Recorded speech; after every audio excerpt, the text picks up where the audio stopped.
Vanja je stradala sa svojih 14, moja Tijana sa 15. Vanja je živela 2,5 sata ili nešto malo više nakon otmice, moja Tijana 3,5 sata. Toliko je toga sličnog.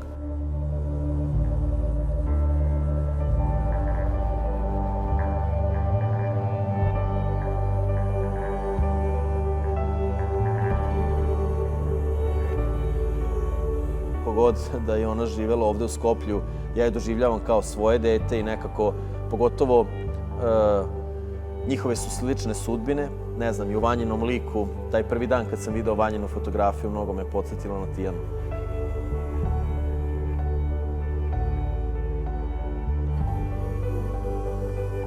Kad se desi smrt jednog deteta, tu pravde nema, da se mi razumemo. Ništa ne može da vrati jedno dete. Ja lično smatram da je jako važno da ljudi koji imaju snage da ubiju jedno dete, oni moraju da ostanu do kraja svog života u zatvoru. Što se tiče smrtne kazne, apsolutno sam protiv toga. Dakle, ja sam neko ko se izričitog je stava da smrt ne sme da bude razlog za smrt drugog čoveka.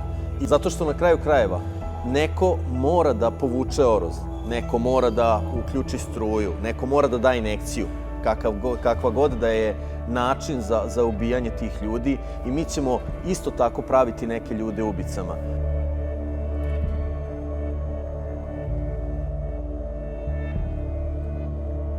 Ovde se definitivno desio propust, reakcija je bila jako loša, konferencija za novinare da bi se, čini mi se, umirila javnost u tom prvom mahu je vrlo neoprezna i sada vrlo sa razlogom se cela javnost pita za neke činjenice o kojima mi sada govorimo.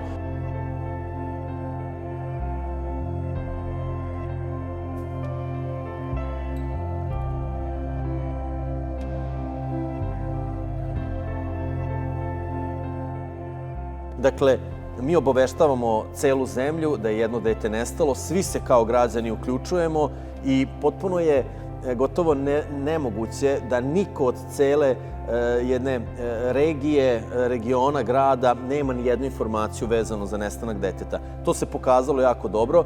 Moram reći samo jednu informaciju. Statistika kaže, kada je kriminalna otmica u pitanju, to je slučaj male Vanje, da je životni vek deteta u proseku 4 sata. Dakle, od momenta otmice do smrti je 4 sata i zbog toga je jako važno brzo reagovati.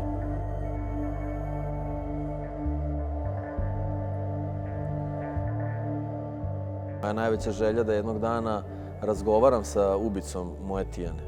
Jer tek tada ja mogu na neki način i da možda zapravo razumem zašto se dese takvi zločini,